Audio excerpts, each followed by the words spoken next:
My teacher called me a failure until the janitor pulled me aside and said something that made her face go red. Mrs. Duran slammed my chemistry test on the desk with the red F circled 3 times. The entire AP chemistry class turned to stare as she announced that some people just weren't meant for advanced science. She suggested I drop down to regular chemistry or maybe consider shop class instead. You're wasting everyone's time here. This is your 4th failed test. She tapped the paper with her red pen. Face reality. You're not college material. I stared at the periodic table poster behind her head, trying not to cry. The formulas and equations on my test were all correct, but she'd marked them wrong because I hadn't shown work her way. My phone sat in my backpack with the notification I'd been ignoring all morning. Another offer from a tech company about my app. After class, I stayed behind to clean up the lab equipment like always. It was my punishment for failing, but I actually liked the quiet time to think. Mr. Castillo, the janitor, came in with his cart and started mopping around the lab tables. He'd been watching me work for weeks now. Why do you stay after every day? Detention? He asked while squeezing out his mop. I explained about the failed tests and Mrs. Duran's new policy, how I had to clean labs to earn extra credit just to pass, how she said I'd never amount to anything in science. Mr. Castillo stopped mopping and really looked at me for the first time. Not the quick glance adults usually gave students, but actually seeing me. His eyes went to my backpack where my laptop was sticking out, the one with stickers from hackathons and coding competitions. Is that yours? He pointed at the laptop. I nodded and explained I did some programming on the side. Nothing special, just apps and websites for fun. He asked to see what I was working on, so I pulled out my laptop and showed him my latest project, a tutoring app that matched students with peer helpers based on learning styles. His eyes widened as I demonstrated the algorithm, how it analyzed user data to create perfect matches, the payment system I'd integrated, the scheduling features that synced with school calendars. I'd been testing it with a few hundred users, and the retention rates were incredible. How many users did you say? His voice had changed completely. About 3,000 now, growing by 200 each week. I minimized the dashboard before he could see the revenue numbers, but Mr. Castillo was faster than he looked. He'd already spotted the monthly recurring revenue at the bottom of the screen. His mop handle clattered to the floor. He grabbed a chair and sat down hard, staring at my laptop screen like it might disappear. You're making $40,000 a month? He whispered. I tried to explain it wasn't that simple. Server costs and payment processing fees ate up a chunk. Marketing expenses were growing. I'd hired 2 freelance developers to help with updates.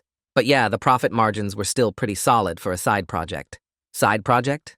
He laughed, but not in a mean way. Kid, I worked in Silicon Valley for 10 years before my wife got sick. Before I had to move here for her treatment, I know what I'm looking at. He asked more questions about my user acquisition strategy and churn rates, used terms I'd only heard on startup podcasts. This wasn't some janitor making small talk. This was someone who understood exactly what I'd built and what it could become. Mrs. Duran walked back in carrying her coffee and froze in the doorway. She saw Mr. Castillo at my laptop and immediately started yelling about unauthorized computer use, about how I was probably cheating on assignments, about how this proved I didn't belong in advanced classes. Ma'am, do you know what your student built? Mr. Castillo stood up slowly. I don't care what games he plays on that computer. She set down her coffee with a dismissive wave. It's not a game. It's a functioning edtech platform with 3,000 paying users generating $500,000 in annual recurring revenue. His voice was perfectly calm. I've seen Stanford MBAs pitch worse ideas for millions in funding. Mrs. Duran's face went through several expressions. Confusion first, then disbelief, then something like fear as she processed what those numbers meant. A 17-year-old she'd been failing was quietly out-earning her salary by multiples. That's not possible, but her voice wavered. I opened my striped dashboard and turned the laptop toward her. The numbers were right there. Daily transactions, monthly growth charts, user testimonials from students saying the app had saved their grades. Everything she said I couldn't do while I was actually doing it. You could be making millions if you scale this properly. Mr. Castillo looked at me seriously. Have you talked to any investors? Mrs. Duran's face went white. Actually white like all the blood had drained away. She looked between us several times before grabbing her coffee and walking out without another word. We could hear her heels clicking faster and faster down the hallway. Mr. Castillo pulled out his phone and started scrolling through contacts. Said he still knew some people from his startup days, people who'd want to see what I'd built. One thing, though, he looked at me seriously. Don't drop this class. Let her fail you if she wants. We're gonna bring her hell. Mr. Castillo pulled his phone from his pocket and started typing with his thumbs moving fast across the screen. He explained while he typed that his old colleague Vikram had invested in 3 different education technology companies that all went on to successful exits. Vikram would definitely want to see what I'd built, because this was exactly the kind of thing he looked for. I watched Mr. Castillo's fingers move and felt my hands still shaking a little from the confrontation with Mrs. Duran, but something else was building underneath the nerves. Maybe I didn't have to just accept being treated like I was stupid. Maybe there was another way to handle this. Mr. Castillo hit send and looked up at me with this serious expression. He said Vikram would probably want to do a call this week, and I should be ready to show real numbers, not just talk about how the app helped students. I nodded and grabbed my backpack off the lab table. The empty lab felt different now, like something had shifted in the last 20 minutes that I couldn't quite name yet. That night, I sat at my desk in my bedroom, staring at the laptop screen showing my email inbox. The latest acquisition offer sat there with the subject line that said, "Acquisition Interest," followed by the company name. I opened it and saw they were offering $850,000 for my app, with the full terms attached in a PDF. The number should have excited me, but I couldn't focus on it. My brain kept replaying Mrs. Duran's face when she saw my revenue dashboard. That mix of shock and fear when she realized a 17-year-old she'd been failing was quietly making more money than her by a lot. She knew exactly what those numbers meant for her authority in that classroom. I scrolled down through the acquisition offer reading about transition periods and earn-out clauses, but none of it stuck in my head. Something about Mr. Castillo's plan felt more important than taking a quick payout and walking away. I moved my mouse to close the email without responding and went to bed still thinking about that look on her face. The next morning, I walked through the hallway before first period and noticed people staring at me more than usual. Groups of students would look over and then turn back to whisper to each other. I caught pieces of conversations as I passed, talking about Mrs. Duran and the chemistry lab and something about yesterday afternoon. Apparently someone had seen her leave the lab looking really upset, and now rumors were spreading through school. Some people thought I'd threatened her. Others were saying I got caught with something illegal on my laptop. My friend group found me at my locker and immediately started asking what happened. I just shook my head and said it was a misunderstanding about extra credit work. They kept pushing for details, but I wasn't ready to explain the whole situation yet. How do you tell people that your teacher saw you're making $40,000 a month and completely lost it? I grabbed my books and headed to first period, while more students stared and whispered. During lunch, I skipped the cafeteria completely and headed back to the chemistry lab for my daily cleaning duty. Mrs. Duran had a different lunch period, so the lab was empty and quiet. I found the familiar routine of organizing beakers and wiping down lab stations oddly calming after the morning of stares and whispers. My hands moved through the motions of sorting equipment by size and checking that all the gas valves were properly closed. This punishment that was supposed to humiliate me had actually become my favorite part of the day. The quiet space let me think without all the chaos of the cafeteria. I mentally planned out some app updates I wanted to push next week and ran through my business numbers in my head. Server costs were stable. User growth was steady. The 2 freelance developers I'd hired were handling the bug fixes. Everything was running smoothly despite the mess at the school. Mr. Castillo found me in the lab about halfway through lunch period and said Vikram could do a video call tomorrow evening if I was available. He warned me while leaning against one of the lab tables that Vikram would ask really tough questions about user acquisition costs and churn rate and competitive advantages. I needed to prepare actual data, not just feel-good stories about helping students. Vikram would want to see the real metrics that showed whether this was a sustainable business or just a lucky streak. I told Mr. Castillo I could do tomorrow evening, and he nodded. I spent my free period that afternoon in the library pulling together a rough metrics deck on my laptop. I created slides showing monthly user growth trends and average revenue per user and retention curves. This felt way more intense than the casual pitch meetings I'd done before with the companies that wanted to buy my app. Those had been friendly conversations. This sounded like Vikram was going to pick apart every assumption I'd made. In AP Chemistry that afternoon, Mrs. Duran avoided making eye contact with me the entire class. I sat in my usual seat in the 3rd row, and she looked everywhere else when she talked. Even when I raised my hand to answer a question about balancing equations, she called on someone else. She announced near the end of class that we'd have a quiz on Friday covering equilibrium equations. Several students groaned because her quizzes were known for being tricky, with partial credit only awarded if you showed your work exactly her way. I took detailed notes on everything she wrote on the board, knowing I'd need to prove I understood the material using her specific format. My pencil moved across the paper, copying down each step of her example problems with the notation she preferred. I couldn't give her any excuse to mark me down this time.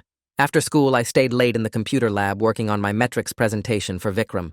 I was deep into formatting a slide about user acquisition channels when Tiana King stopped by on her way out from yearbook committee. She walked over to my table and mentioned she'd been using my tutoring app for calculus help. Her tutor actually explained things in ways that made sense, unlike her teacher who just wrote formulas on the board. I looked up from my laptop and asked if she'd be willing to give me feedback on some new features I was testing. She immediately agreed and said she'd love to help improve something that had already helped her so much.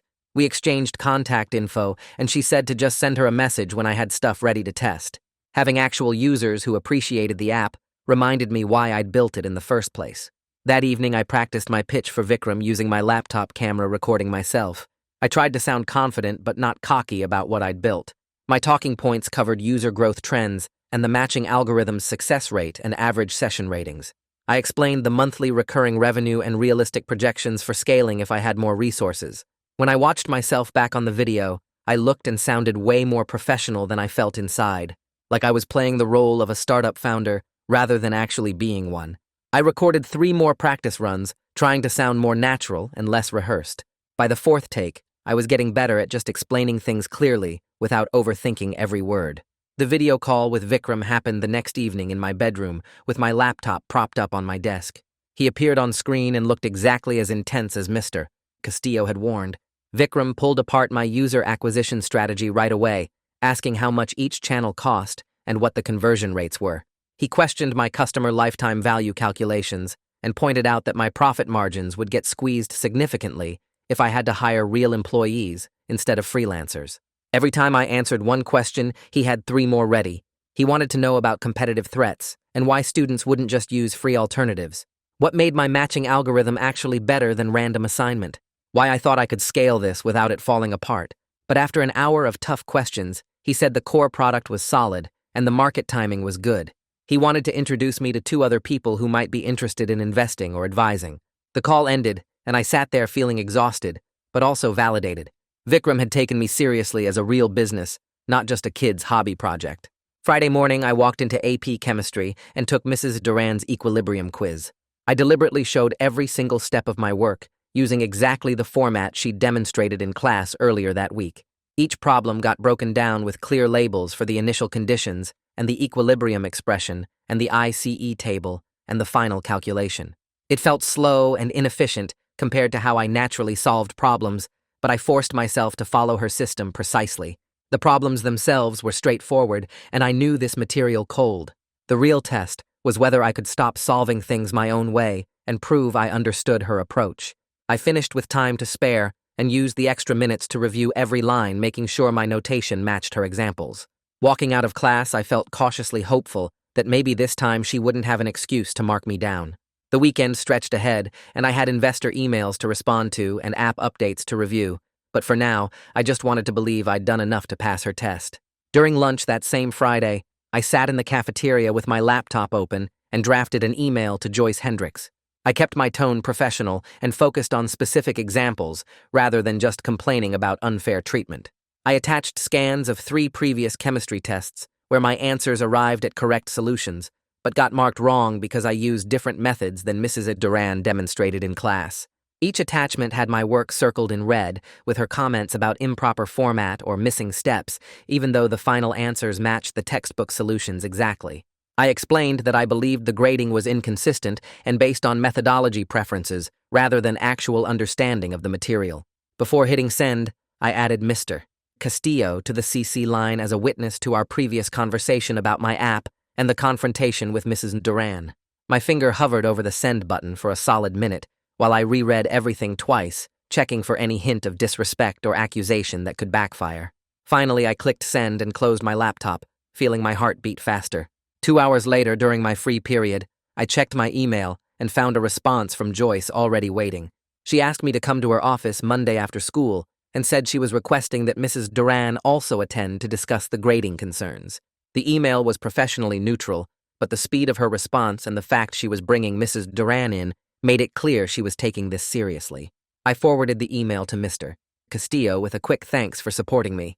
That evening, while I was working on app updates, my phone buzzed with a text from him saying he was proud of me for using the proper channels instead of just complaining to friends or giving up.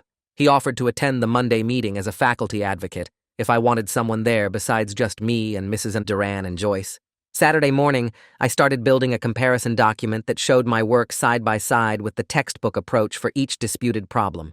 I pulled out all my old chemistry tests and carefully photographed each page, then organized them in a shared document with annotations explaining my reasoning. For each problem, I wrote out both my solution method and the standard textbook method, showing how they arrived at the same answer through different paths. The work took most of the day because I wanted everything crystal clear and impossible to argue with. Sunday evening, I met Mr. Castillo at a coffee shop near school, and we practiced how I would present my case without sounding defensive or like I was attacking Mrs. Duran personally. He coached me to frame everything as requesting clearer rubrics and acceptance of multiple valid solution methods rather than demanding my grades be changed or saying she was wrong to fail me. He pointed out that administrators care more about policy improvements that help all students than about individual grade disputes. We role-played the meeting with him asking tough questions about why I thought my methods were acceptable and whether I had tried to follow her format before complaining. By the end, I felt more confident about staying calm and professional, even if Mrs. Duran got defensive or Joyce asked hard questions.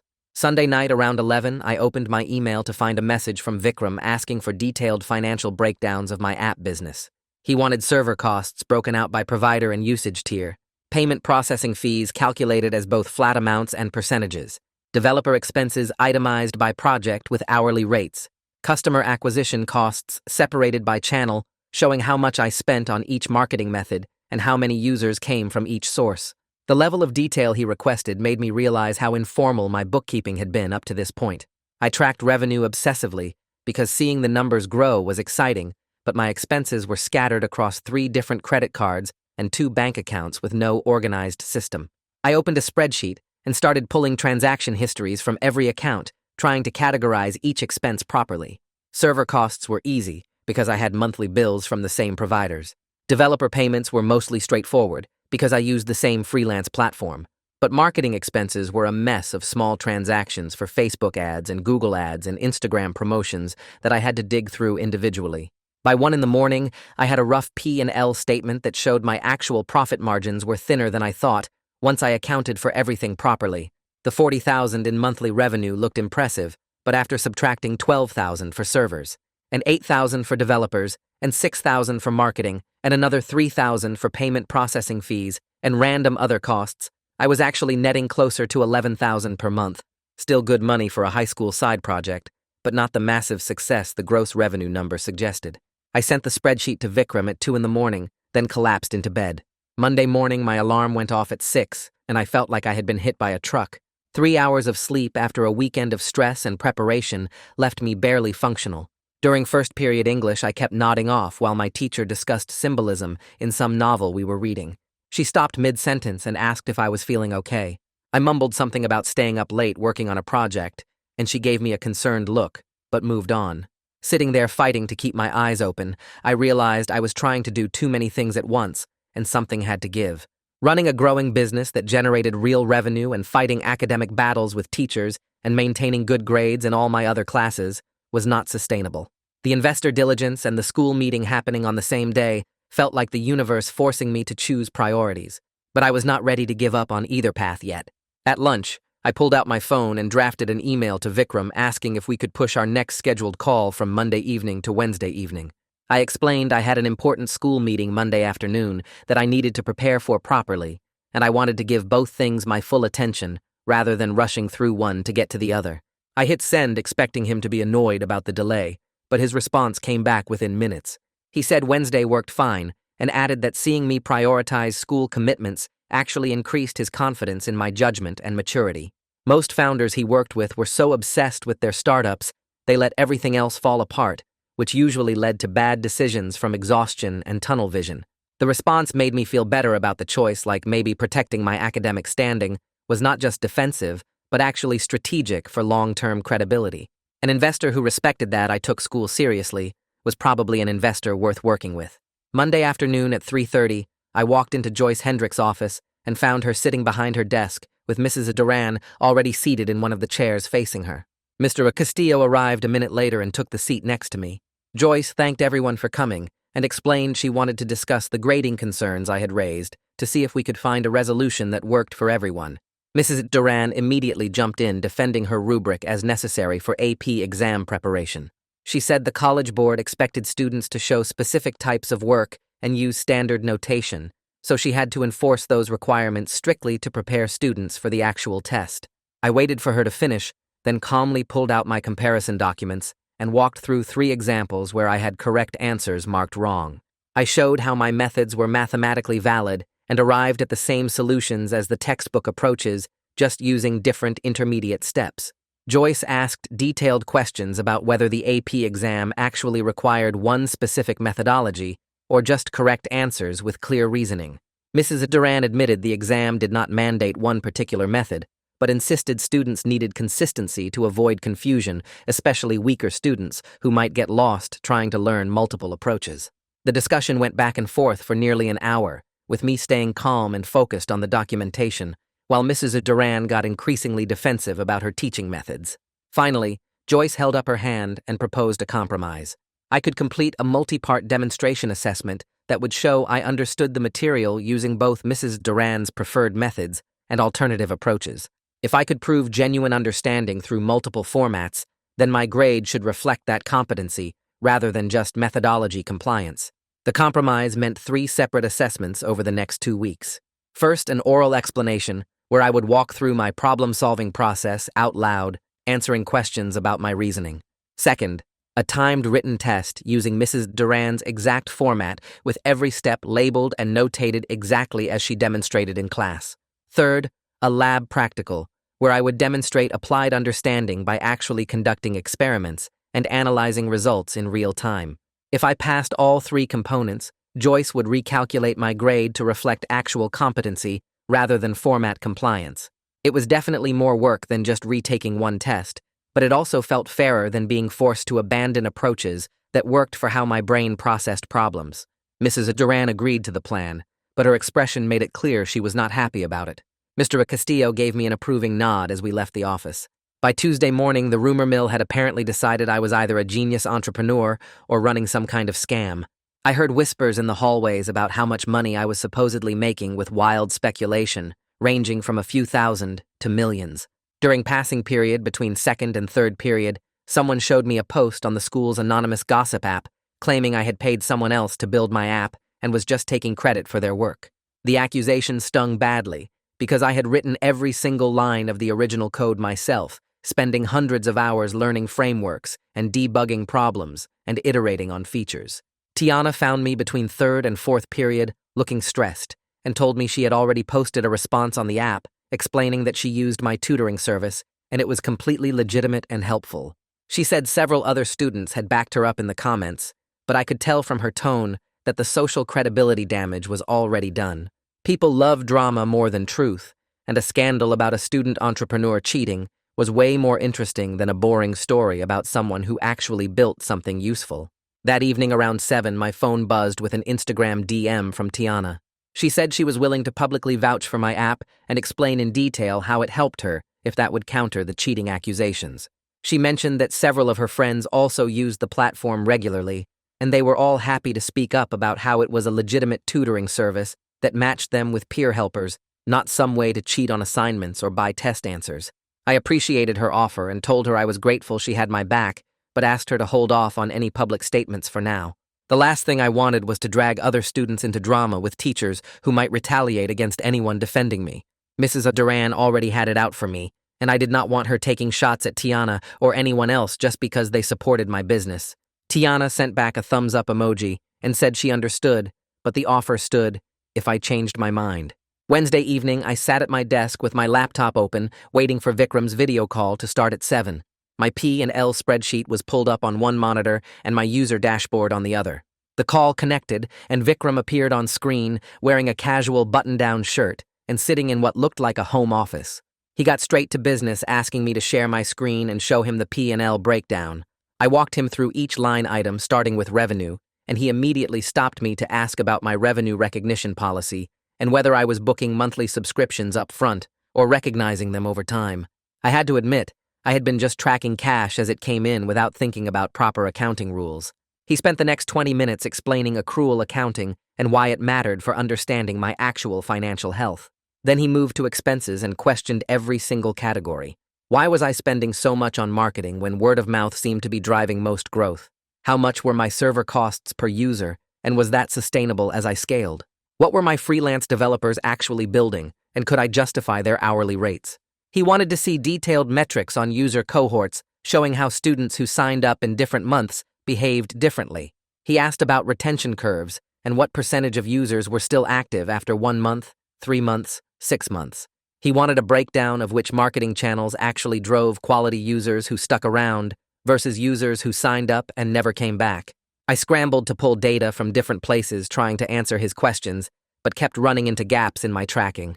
The conversation was exhausting because he would not accept vague answers or estimates.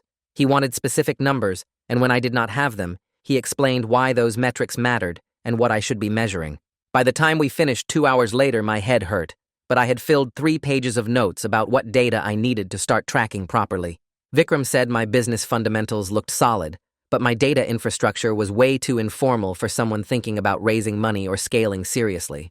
He was basically giving me a free crash course in startup finance and the metrics that actually mattered to investors. I thanked him for his time and promised to clean up my tracking systems before our next call. Thursday morning, I woke up to an email from someone named Foster McPherson in the district IT department. The subject line read, "Privacy compliance concerns regarding student application," and my stomach dropped before I even opened it. Foster explained that the district had become aware of my tutoring app and had some concerns about privacy and data collection since it served students under 18 and operated partly on the school networks. He cited something called FERPA, which apparently regulated educational records, and COPPA, which had rules about collecting data from minors. He said the district needed to review my privacy practices and compliance measures before deciding whether to continue allowing access to my site on the school networks. He requested a meeting next week to discuss the specific requirements I would need to meet. The email was professional and not threatening, but the implications sent me into a panic. Losing school network access would kill a huge chunk of my user base overnight. Students accessed my app during study halls and free periods when they needed help with homework. If the district blocked my site, it would also signal to students and parents that the app was somehow dangerous or inappropriate, even if that was not true. I spent my first period class barely paying attention while mentally calculating how many users I would lose if schools blocked access. The number was probably close to 40% based on my traffic patterns. That would cut my revenue by $15,000 a month minimum. I emailed Foster back during lunch, saying I was available to meet whenever worked for him, and asked if he could share more details about what specific compliance requirements I needed to address. He responded an hour later with a meeting time for next Wednesday and attached a PDF about FERPA and COPPA regulations that was 30 pages long. I spent my free period that afternoon trying to read through the legal document, but most of it was written in complicated language I could barely understand. That night around 11, I was working on some app updates when my phone started buzzing with support tickets. Users were reporting error messages when they tried to log in. I pulled up my monitoring dashboard and saw my server response times had spiked to several seconds. Within minutes, the app went completely down, showing a connection timeout error. My heart started racing as I checked my server logs and realized traffic had jumped way higher than normal. Some viral post somewhere must have driven a huge spike of new users trying to sign up all at once. My current server setup could not handle the load, and everything had crashed. I spent the next 2 hours troubleshooting and trying to get things stable again. First, I had to restart the application servers, which took forever because they were completely frozen. Then I had to scale up my database capacity, because that was the main bottleneck. I upgraded to a bigger server instance and added more memory, which cost extra, but was necessary to handle the traffic. By 1 in the morning, I finally got everything running smoothly again, and traffic was flowing normally. I sent out an apology on my status page explaining there had been a brief outage due to unexpected traffic, but everything was fixed now. Then I sat back and looked at the costs. The server upgrades had added another $400 to my monthly expenses. The incident was a harsh reminder that my technical setup could not be an afterthought anymore. I needed proper monitoring that would alert me before things crashed and automatic scaling that would add capacity when traffic spiked instead of just falling over. I also needed better load testing to understand my breaking points before users found them for me.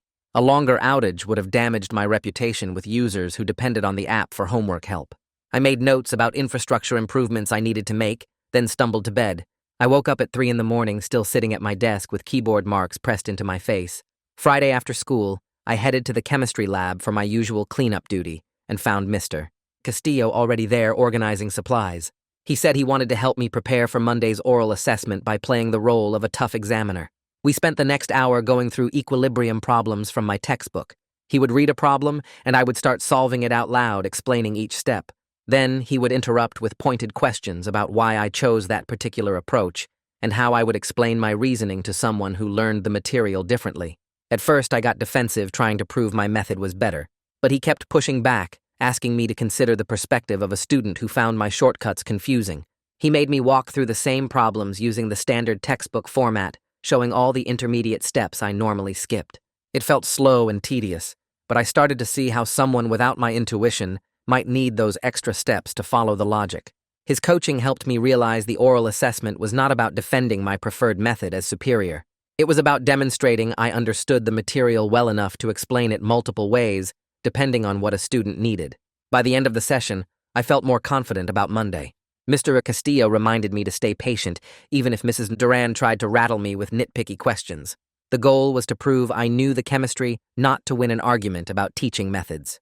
The following Monday in AP Chemistry, Mrs. Duran assigned lab partners for an experiment about reaction rates. After we finished, she made a big show of pointing out that some students had left their stations messy. She walked around inspecting each area and stopping at my table even though I had cleaned everything properly.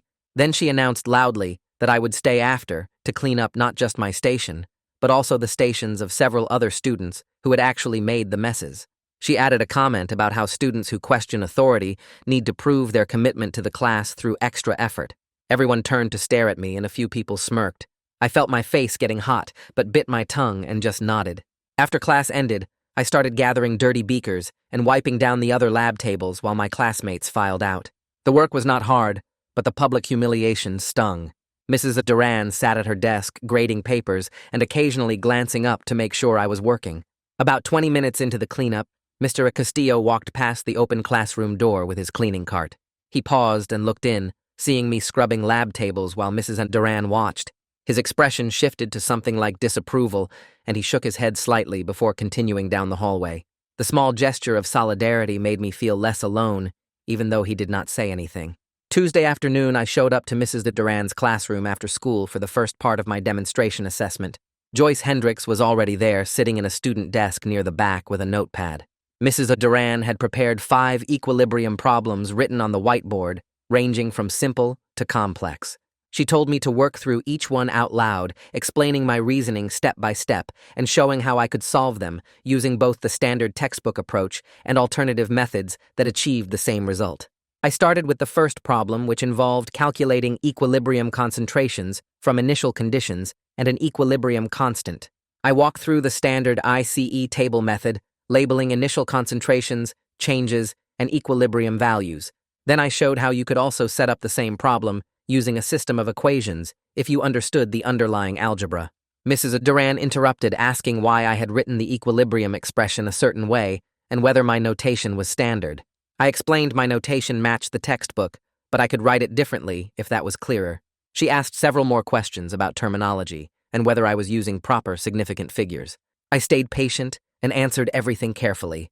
Joyce took notes and occasionally asked her own clarifying questions about how I had learned these alternative approaches and whether I understood when each method was most useful.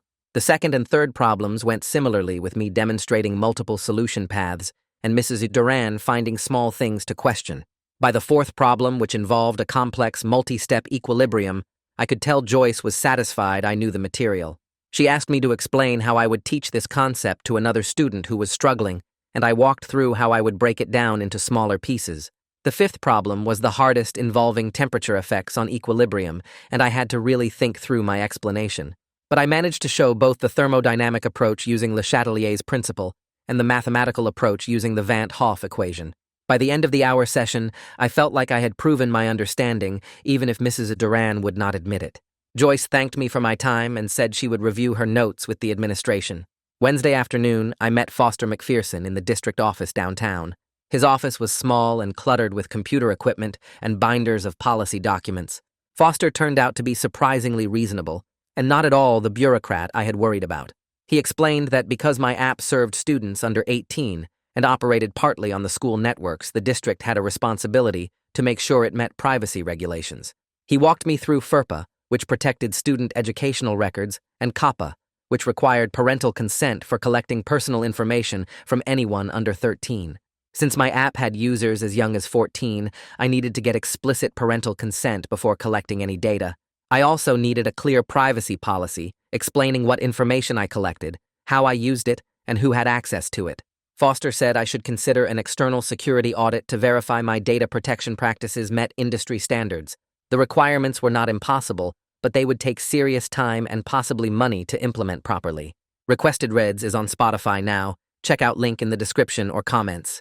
He gave me a 30-day deadline to get everything compliant, or the district would block access to my site on the school networks. I asked what specifically I needed to do, and he pulled out a checklist. Parental consent system for all users under 18. Privacy policy written in clear language, not legal jargon. Data encryption for sensitive information. Regular security updates and patches. Documentation of my data handling practices. Possibly an external audit depending on what the district's legal counsel decided. Foster said he actually wanted to support student innovation and was not trying to shut me down. He just needed to make sure I was protecting student privacy properly. I thanked him for being reasonable and promised to start working on compliance immediately. Walking out of the district office, I felt overwhelmed by everything I needed to do, but also relieved that Foster seemed willing to work with me instead of just blocking my app. Thursday evening, I met Vikram in person for the first time at a coffee shop downtown near the business district. He was younger than I expected, maybe late 30s, with dark hair and wearing jeans and a plain t-shirt under a casual jacket. He carried a beat-up laptop covered in startup stickers and ordered a black coffee before we sat down at a corner table. For the next 2 hours, he grilled me about my long-term vision for the app. Did I want to build a real company, or was this just a side project until college? What were the biggest competitive threats, and how would I defend against them? What would happen if one of the big education technology companies launched a similar feature? He asked tough questions about user retention and whether students would stick with my app once they graduated or moved to different schools.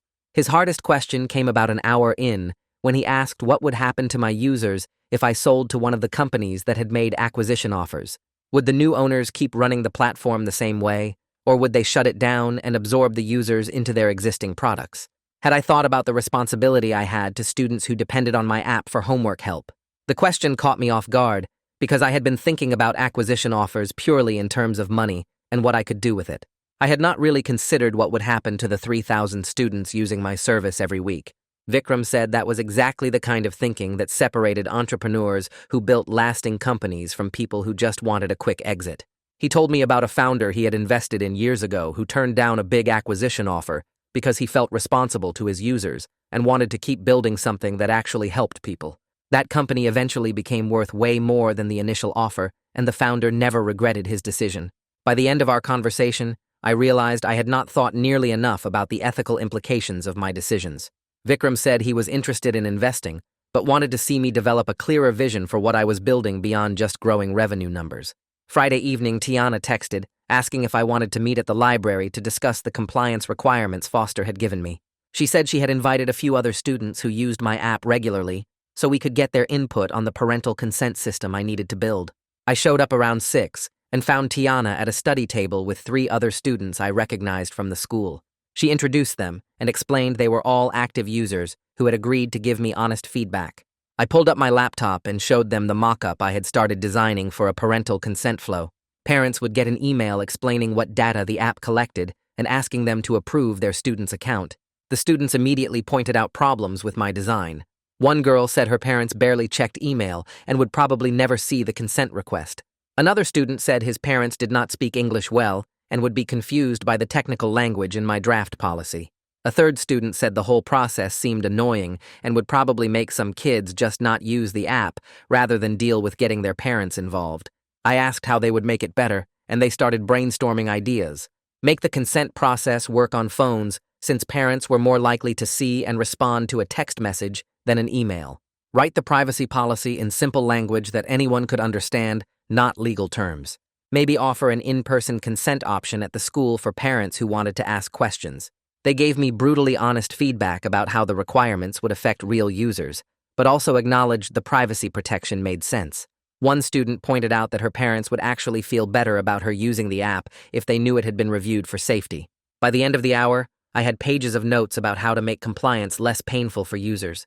Tiana walked out with me afterward and said she was impressed I was taking the feedback seriously instead of just building what was easiest for me. The following Monday, during passing period between second and third period, Mrs. Duran stopped me in the hallway outside her classroom. She said I needed to report to the AP biology lab after school to clean up after their dissection lab as additional punishment for attitude problems. I started to ask what attitude problems she meant, but she cut me off saying she did not have time to argue about it. Several students in the hallway had stopped to listen, and I felt my face getting hot with embarrassment. Before I could respond, Mr. Castillo appeared from around the corner pushing his cleaning cart. He had clearly overheard the conversation. He stopped next to us and spoke politely but firmly. He pointed out that assigning cross-departmental punitive labor was not covered under school policy and could be considered retaliation given my ongoing grade remediation process. Mrs. Duran's expression shifted from smug to uncertain. She said she was just trying to teach me about responsibility and following instructions. Mr. Castillo said that was fine, but it needed to happen within her own classroom and subject area, not by assigning me to clean up after other teachers' labs.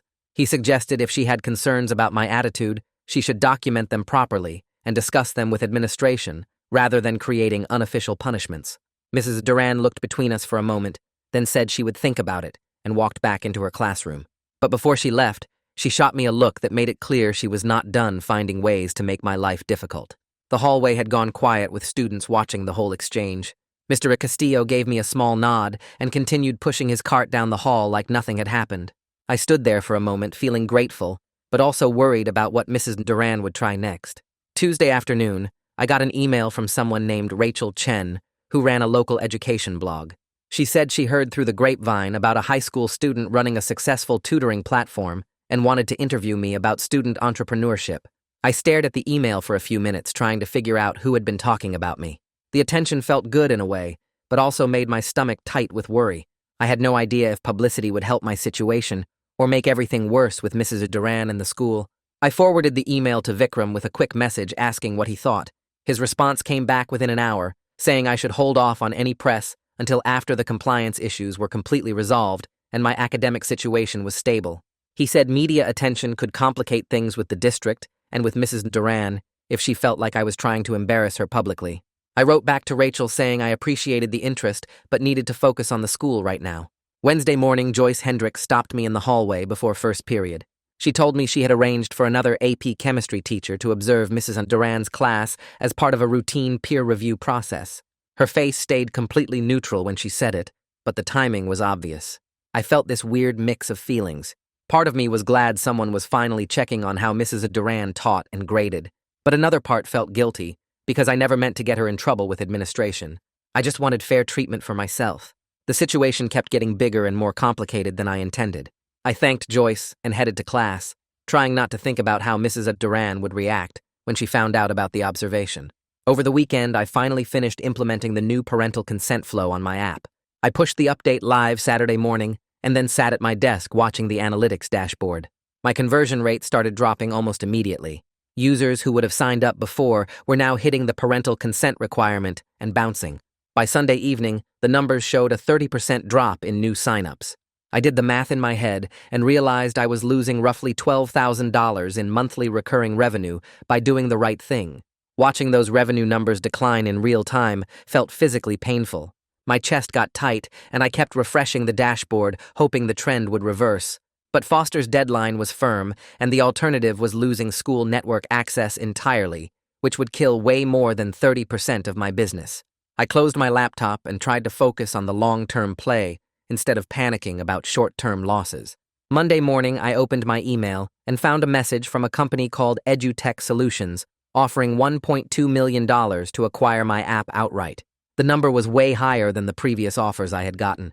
For a few minutes, I just stared at it, thinking about how that much money would solve every problem I currently had. No more compliance stress, no more server costs, no more late nights fixing bugs. I could focus entirely on the school and college applications, but I forwarded it to Vikram before responding because I had learned not to make big decisions without advice. He called me that evening while I was doing homework. He said I definitely should not sell right now. The offer was too low given my revenue trajectory and growth rate, If I could solve the compliance issues, I would have much better options in 6 months. He also mentioned the possibility of raising a small angel round instead, which would give me capital to hire help without giving up control of the company. The call made me feel better about not taking the easy money. Tuesday afternoon, I showed up to Mrs. Duran's classroom after school for the second part of my assessment, the timed written test using her exact format. Joyce Hendricks was there again with her notebook ready to observe. Mrs. Duran handed me the test packet and set a timer for 45 minutes. I forced myself to show every single redundant step, even when it felt unnecessary. I labeled everything precisely the way she had demonstrated in class. I double-checked that my notation matched her examples from the board. The problems themselves were straightforward equilibrium equations that I could solve in my sleep. I finished with 20 minutes left on the timer, but I used the extra time to review my work obsessively. I went through each problem 3 times, checking for any excuse she might use to mark me down. When the timer went off, I handed in my test and walked out, feeling confident I had followed her system perfectly, even if it felt inefficient and wasteful. Wednesday after school, Joyce Hendricks called me back to her office. She proposed an additional component to my grade remediation.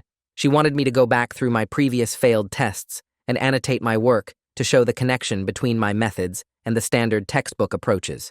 She explained this would demonstrate retroactive understanding and provide documentation for changing my grades from F to passing marks. It meant more work on top of everything else I was juggling, but it was also a clear path to actually fixing my GPA. I agreed to complete the annotations within 2 weeks.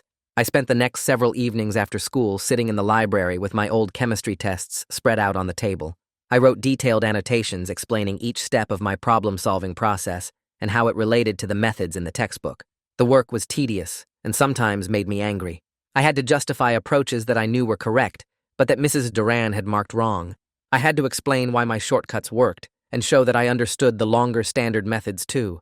By the end of the week, my hand was cramping from writing so much, and I had fallen behind on my regular schoolwork. But I kept pushing through because fixing my chemistry grade was worth the short-term pain. Thursday afternoon, I was in the middle of dinner when my phone started buzzing with notification after notification. I checked my email and found angry messages flooding my support inbox. My app had experienced a billing bug that accidentally charged some users twice for their monthly subscription. I felt my stomach drop as I read through the complaints. I spent the entire evening processing refunds manually and sending personal apology messages to every single affected user. Around 9 p.m., I texted Tiana asking if she could help me draft a transparent explanation to post on the app's status page. She came over, and we worked together to write something honest about what went wrong and how I was fixing it. We turned what could have been a total disaster into an opportunity to show users I took their trust seriously. The incident cost me about $3,000 in refunds, but it probably saved my reputation. Friday morning, I opened my email and found a message from Foster McPherson. The district's legal counsel had reviewed my updated privacy policy and consent flow, but they were requiring an external security audit before they would approve continued school network access. He recommended a specific auditing firm that specialized in EdTech compliance. I clicked the link and found their quote, $8,500. I sat there staring at the number, feeling stress build up in my chest.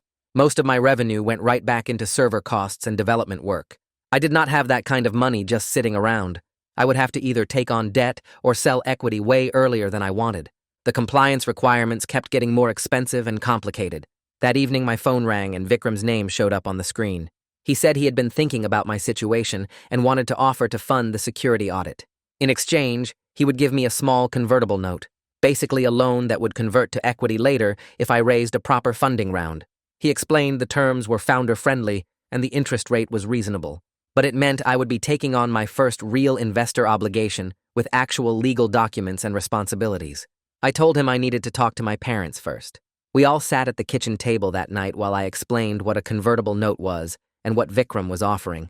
My parents were overwhelmed by the business terminology, but they were trying their best to understand. They asked good questions about what would happen if I could not pay back the loan and what percentage of my company Vikram might end up with. After an hour of discussion, we all agreed that solving the compliance problem was worth more than maintaining complete ownership of a business that might get blocked from schools. I called Vikram back and accepted his offer. That Saturday morning, I opened my laptop and pulled up the security firm's scheduling portal. Their earliest available slot was the following Thursday, which meant I had less than a week to prepare all the documentation they needed. I started making a list of everything they requested: system architecture diagrams, data flowcharts, privacy policy documentation, server configuration details, user authentication protocols.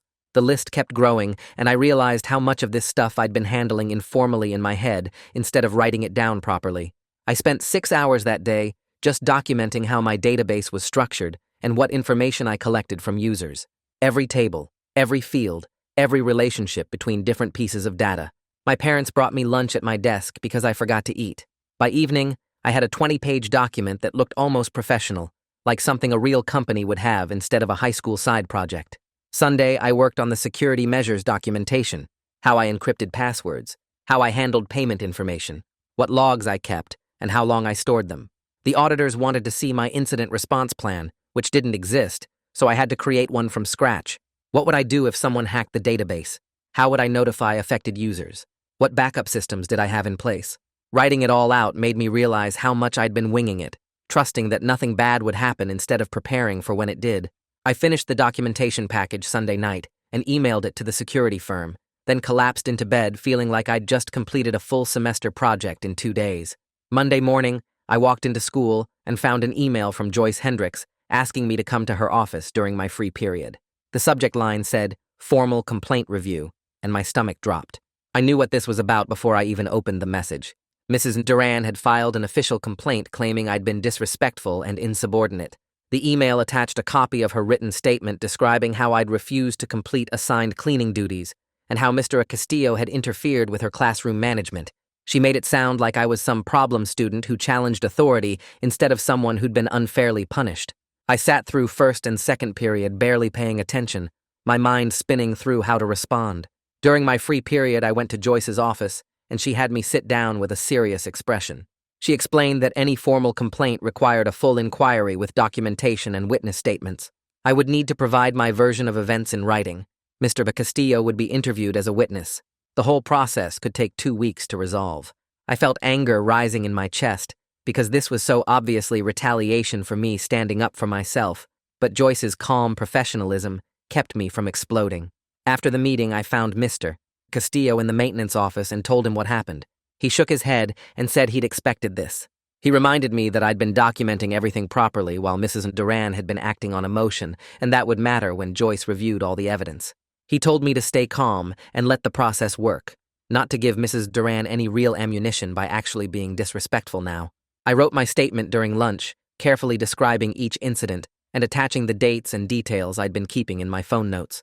Tuesday, I sat in the cafeteria picking at my food and seriously considered just dropping AP chemistry entirely. The stress was becoming too much. Between running the app, dealing with compliance issues, fighting for fair grades, and now defending myself against formal complaints, something had to give. Maybe it made more sense to take regular chemistry instead and free up mental energy for everything else. I could still get into a good college with regular chemistry on my transcript. I pulled up the course change form on my phone and started filling it out. Mr. Castillo found me in the chemistry lab after lunch where I'd gone to think. He asked what I was doing, and I showed him the partially completed course change form. He sat down on one of the lab stools and looked at me seriously. He said, "Dropping now would feel like letting Mrs. Duran win, like proving she was right that I didn't belong in advanced classes." He pointed out that colleges would see a gap in my transcript where I dropped from AP to regular mid-year, and they'd wonder why. More importantly, he said I'd already done the hard work of standing up for myself through proper channels. I'd filed complaints, completed demonstration assessments, documented everything carefully. Quitting before seeing the results would waste all that effort. He reminded me that I was smart enough to handle the material, and I'd proven that through the assessments. The only question was whether I had the determination to see it through. His words hit me harder than I expected. I closed the course change form without submitting it and told him I'd stick it out. He smiled and said he knew I would. Wednesday afternoon, I walked into the student ethics panel, feeling like I was on trial. 5 students and 2 teachers sat behind a long table in the library conference room. They'd been reviewing whether my tutoring app constituted academic dishonesty or gave users an unfair advantage. I sat down in the chair facing them, and the panel chair explained they'd reviewed my app and wanted to hear my perspective. I started by explaining that the app was basically the same as hiring a private tutor, just more affordable and accessible. Students who could pay for expensive test prep services or private tutors had been getting extra help forever. My app just made that same kind of support available to more people. One panel member asked how I prevented the app from being used to cheat on homework or share test answers. I pulled up the app on my laptop and showed them the safeguards I'd built. Tutors couldn't access students' actual assignments. The platform was designed for explanation and teaching, not for providing answers. All sessions were logged, and I could review them if teachers reported concerns about specific users. Another panel member asked about the peer tutoring model and whether students were qualified to teach each other. I explained the matching algorithm that connected students based on learning styles and the rating system that helped identify effective tutors. Users could see tutor ratings and feedback before booking sessions. A teacher on the panel asked about my revenue model and whether I was profiting from academic support that should be free. I admitted I charged for the service, but pointed out that my prices were way lower than traditional tutoring, and I needed to cover server costs and pay the peer tutors. The hearing lasted an hour, with detailed questions about every aspect of how the app worked. Walking out, I felt like I'd articulated my position clearly, but I had no idea which way the panel would decide. Thursday morning, the security auditors showed up as scheduled. 2 people with laptops who spent the entire day reviewing my code line by line. They accessed my servers remotely and examined how I stored user data. They tested my authentication system and tried to find vulnerabilities. I sat in class checking my phone between periods, seeing notifications about their access requests and test activities. After school, I logged in to see their preliminary findings. They'd identified several areas where my logging could be stronger. My password encryption was good, but they recommended additional salting. Some of my API endpoints didn't have proper rate limiting, which could allow denial of service attacks. My session management needed improvement. Nothing was critically dangerous, but there were definitely weak spots that could be exploited by someone determined enough. I spent Thursday evening implementing their recommended fixes, adding better logging to track who accessed what data and when, implementing rate limiting on all my API endpoints, strengthening my session token generation. Friday after school, I continued working on the security improvements. The auditors had recommended using a key management service instead of storing encryption keys directly in my code. I spent 3 hours migrating to a proper key management system, learning way more about cryptography than I ever expected to know. By Friday night, I'd addressed every item on their preliminary findings list. I sent them an email with a detailed summary of what I'd fixed and how. They responded saying they were impressed with how quickly I'd implemented their recommendations and that their final report would reflect that. They said they'd seen professional development teams take weeks to address similar findings. The following Monday, I showed up for the third and final part of my demonstration assessment. This was the lab practical, where I had to solve equilibrium problems using Mrs. Duran's methods while explaining my reasoning out loud. Joyce Hendricks sat in the back of the classroom with her notebook. Mrs. Duran stood at the front, looking tense. She handed me a worksheet with 5 equilibrium problems and pointed to the lab bench where I'd be working. I started with the first problem, writing out every step using exactly the format she'd demonstrated in class. I explained each step as I worked, describing why I was applying Le Chatelier's principle and how I was calculating the equilibrium constant. Mrs. Duran watched closely, but didn't interrupt. I moved through the second and third problems, showing all my work in her preferred notation, labeling everything precisely, using her exact terminology. Joyce took notes, but her expression stayed neutral. The fourth problem was trickier, involving a multi-step equilibrium, but I worked through it methodically. Explained how I was tracking each species through the reaction sequence, showed how the equilibrium expressions connected. The fifth problem required using an ICE table, which I set up exactly as Mrs. Duran had taught. I filled in the initial concentrations, showed the changes, calculated the equilibrium values. I finished after about 40 minutes and looked up. Mrs. Duran reviewed my work without saying anything, just marking things on her copy of the worksheet. Joyce asked me a few clarifying questions about my reasoning for problem 4. I answered confidently, explaining the logic behind each decision. Walking out, I felt like I'd finally cleared the bar Mrs. Duran had set. Whether she wanted to admit it or not, I'd proven I could adapt to her system when required, even if it wasn't my natural approach. Tuesday afternoon, Joyce called me to her office again. This time, her expression was less serious, almost satisfied. She said the administration had decided to require all AP science teachers to participate in professional development about differentiated assessment methods and multiple solution pathways. She didn't explicitly say this resulted from my complaint, but the implication was obvious. The school recognized that rigid adherence to one methodology wasn't appropriate for advanced students. She also mentioned that the peer observation of Mrs. Duran's class had revealed some concerns about her grading consistency that went beyond just my situation. Other students had similar complaints about correct work being marked wrong due to methodology differences. The professional development would address how to create rubrics that specified required elements versus stylistic preferences, how to accept multiple valid approaches to the same problem, how to assess understanding rather than just compliance. Joyce said the training would happen over winter break, so it wouldn't disrupt current classes. I felt a strange mix of vindication and guilt. I'd wanted fairness for myself, but I hadn't necessarily intended to get Mrs. Duran in trouble with administration. At the same time, if other students were experiencing the same issues, maybe this needed to happen. Wednesday evening, my phone buzzed with an email from Vikram. The subject line said, "Term sheet draft," and I opened it immediately. The document was surprisingly straightforward for legal paperwork. $15,000 at 5% interest. The loan would convert to equity at a 20% discount if I raised a Series A funding round within 2 years. There was a valuation cap that protected me from excessive dilution if the company ended up being worth way more than expected. I read through it twice, then called my parents into my room. We sat together at my desk, going through each section. My dad asked questions about what would happen if I couldn't pay back the loan. Vikram had included a clause saying if I didn't raise a Series A, I could just pay back the $15,000 plus interest over 3 years. My mom wanted to understand the equity conversion mechanics. I explained that basically, if I raised serious investor money later, Vikram would get to convert his loan into ownership shares at a discount, rewarding him for taking the early risk. We discussed it for an hour, my parents clearly overwhelmed by the business terminology, but trying their best to understand. By the end, they agreed the terms seemed fair given my current situation. Taking on $15,000 in debt was serious, but solving the compliance problem and having operating capital was worth it. I signed the documents that night using an electronic signature tool Vikram had sent.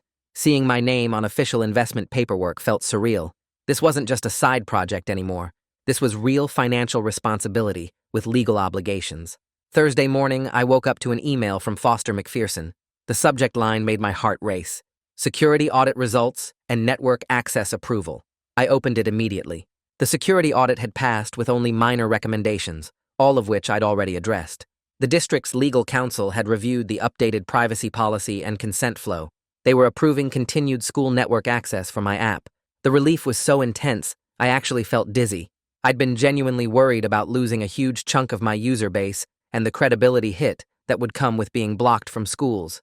I immediately logged into my app's admin panel and updated the status page. I wrote a message thanking users for their patience during the compliance review and explaining the new privacy protections we'd implemented. Then I texted Tiana, asking if she could help me draft a more detailed explanation for users. She came over after school, and we worked together on the message. She suggested framing it as a positive upgrade, rather than just compliance requirements. We emphasized how the security improvements made everyone's data safer, how the parental consent process gave families more control, how the external audit verified that the app met professional standards. We posted the update Thursday evening and immediately got positive responses from users who appreciated the transparency. Friday afternoon, Joyce called me to her office one more time. I walked in nervous about what new issue had come up, but her expression was different this time, almost pleased. She said my grade remediation had been approved based on my demonstration assessments and annotated test work.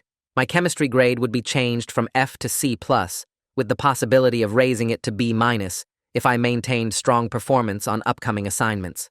It wasn't the A I probably deserved originally, but it was passing, and it reflected actual understanding rather than methodology compliance. Joyce explained that the grade change would be processed through the system over the weekend and would appear on my transcript by Monday.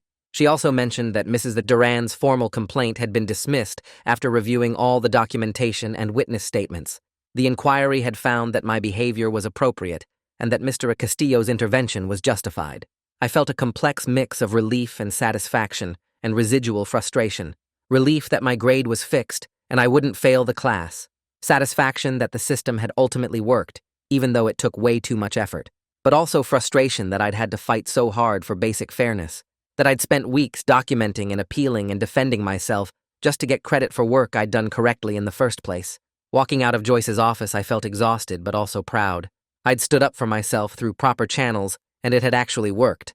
The following Monday, Joyce called me to her office for what she described as a restorative meeting with Mrs. Duran and Mr. Castillo. I walked in to find them already sitting at the small conference table, Mrs. Duran staring at her hands while Mr. Castillo gave me an encouraging nod. Joyce started by explaining we were here to discuss what happened and find a path forward. not to assign blame or punish anyone. The atmosphere felt thick and uncomfortable, like nobody wanted to be there. Joyce asked me to share how the situation had affected me, so I explained how being called out in front of the whole class made me feel stupid and unwelcome in advanced science. How getting failed repeatedly on correct work made me doubt my abilities, even though I knew the material. How the public suggestions to drop down to regular classes or shop made other students think I was failing because I couldn't handle AP-level work. Mr. Castillo spoke next about how he'd watched me working in the lab and recognized genuine understanding that wasn't being acknowledged. He talked about how punitive approaches push talented students away from STEM fields entirely, especially when they learn differently than the standard path. Mrs. Duran sat quietly through most of this, occasionally defending her intentions by saying she was trying to prepare students for college rigor and AP exam expectations. But she didn't really defend her execution or the way she'd treated me specifically. During a pause in the conversation, Mrs. Duran started talking about the pressure she faced from administration regarding AP exam pass rates. She mentioned dealing with multiple cheating scandals in previous years where students had shared answers or used unauthorized resources, which made her overly strict about showing work to prove individual understanding. She admitted she'd started seeing any different approach as a potential shortcut rather than genuine problem-solving. Her voice got quieter as she explained how her frustration with past students who actually did cheat had affected how she treated me, even though I wasn't cheating.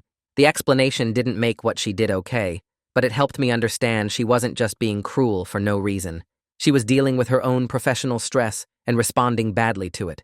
Joyce guided the conversation toward solutions, asking what would help us move forward productively. We spent another 30 minutes working through specifics until we reached an agreement. Mrs. Duran would accept multiple solution methods in her class as long as students could explain their reasoning clearly, and she'd work with the other AP science teachers to develop clearer rubrics that spelled out what was actually required versus what was just her preference. I agreed to show my work more completely going forward and to talk to her directly if I felt grading was unfair before taking it to administration. It wasn't perfect, and the relationship still felt strained, but it seemed like real progress toward something functional. Tuesday afternoon, I was sitting in the library working on app updates when my phone buzzed with a notification about the Education Blogger's article.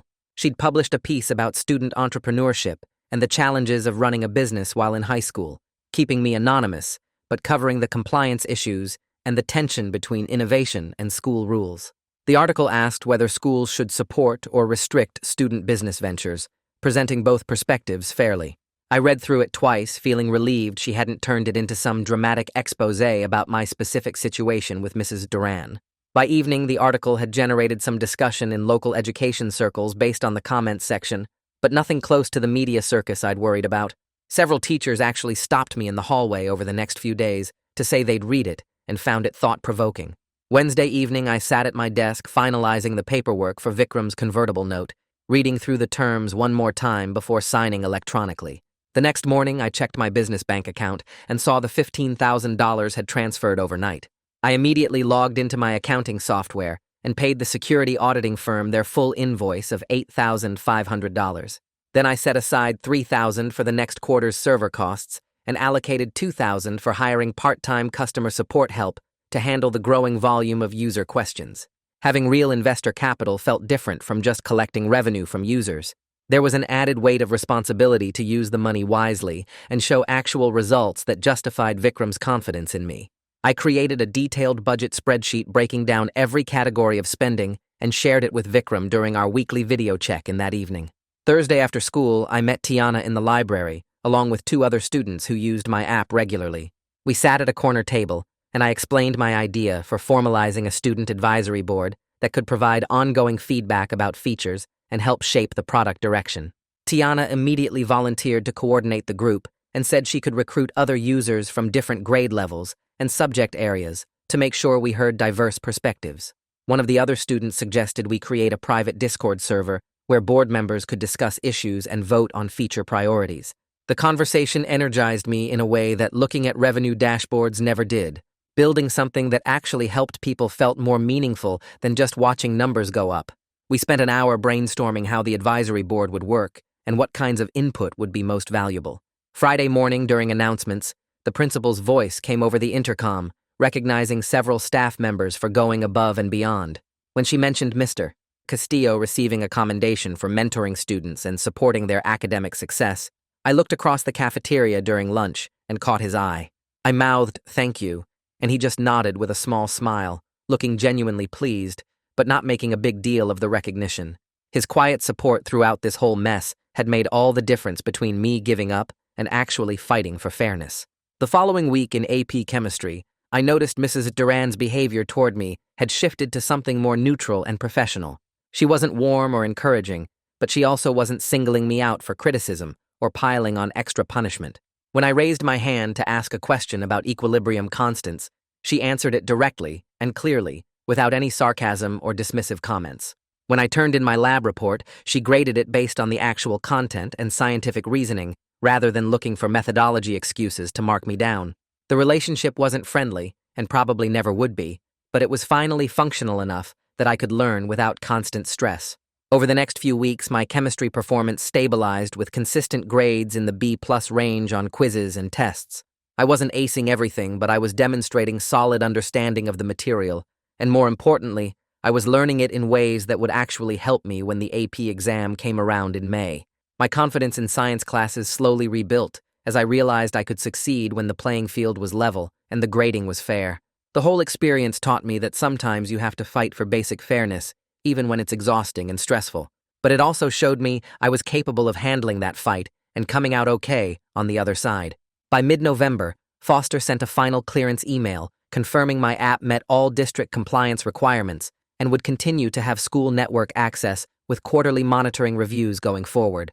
The ongoing oversight felt reasonable rather than threatening, since it was clear Foster wanted to support student innovation while protecting privacy, not shut things down just because they were new or different.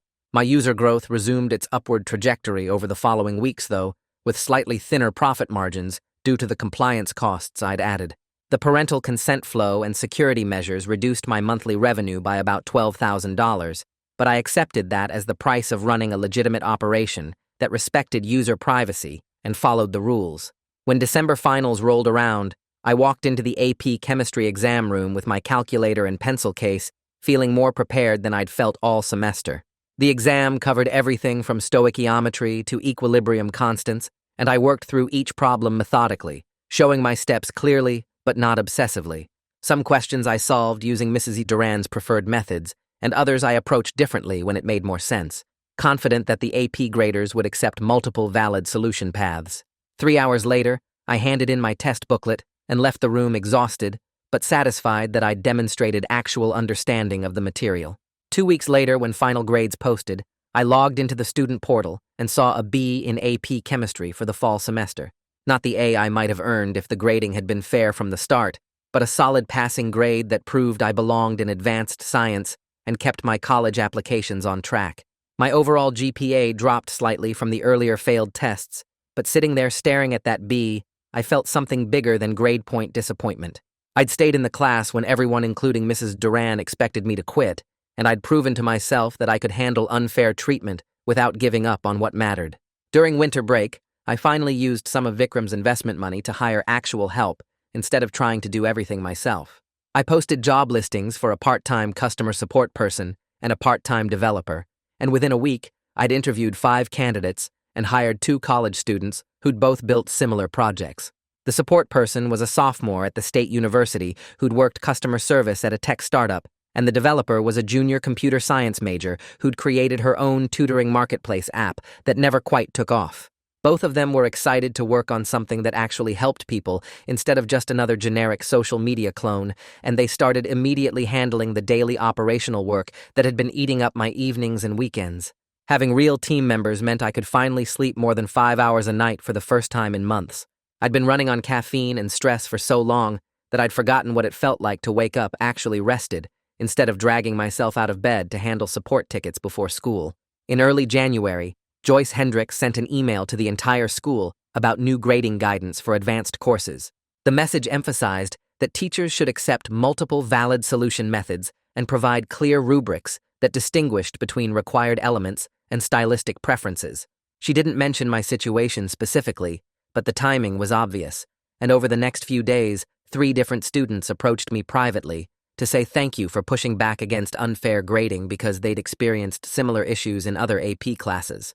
One girl told me her calculus teacher had been marking her down for using techniques from online videos instead of the textbook method, and another guy said his physics teacher refused to accept any work that didn't match her exact notation system. The policy change wouldn't help me retroactively with my damaged GPA, but knowing it might prevent other students from facing the same treatment made the whole exhausting ordeal feel worthwhile. One afternoon in mid-January, I stayed after school to help Mr. Castillo reorganize the chemistry lab storage room, moving boxes of old equipment and sorting through expired chemicals that needed proper disposal. We worked in comfortable silence for a while before he started telling me more about his Silicon Valley days. How he'd joined a payment startup in the early 2000s as employee number 12 and watched it grow to 300 people before getting acquired. How he'd moved to another company and then another, always chasing the next big exit and the next round of funding. How his wife's cancer diagnosis had forced them to relocate here for treatment at the university hospital, and how he'd taken the custodial job because it had good insurance and flexible hours for medical appointments. But the surprising part was when he explained that after 10 years of startup chaos, he'd actually found the custodial work more satisfying.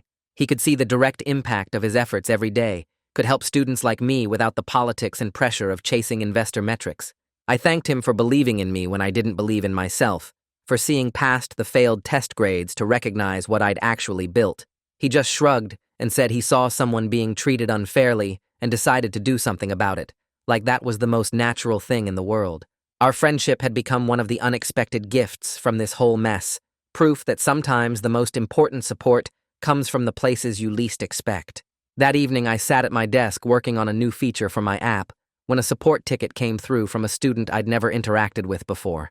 The message explained how they'd been failing calculus all semester, completely lost and ready to give up, until they found my app and got matched with a tutor who finally explained derivatives in a way that made sense. They'd just passed their final exam with a C+, and wanted to thank me for creating something that literally saved their grade and kept them from having to retake the class. I wrote back with encouragement about how proud I was of their hard work and persistence, then leaned back in my chair looking at my metrics dashboard. The numbers showed 3,400 users now, and steady growth, monthly revenue holding stable, even with the compliance costs eating into margins. My chemistry textbook sat open on my desk next to my laptop, homework problems for tomorrow already half finished. The balance still wasn't perfect and probably never would be. I was managing both school and business without sacrificing either, juggling AP classes and investor calls and product development and college applications. Mrs. Duran and I maintained our professional distance in chemistry class, neither friendly nor hostile, just two people coexisting in the same space. My grades were solid across all my classes. Vikram checked in weekly with advice and investor connections, and I was building something that actually mattered to real students, facing real struggles. Life was complicated and messy with too many demands and not enough hours, but it was also pretty good. I was learning to be okay with that. Well, that's the big finish, if you can call it that. If you're still here, you've either got a lot of patience or no self-control. Either way, I'm not judging. Go on, subscribe, and embrace the chaos with me.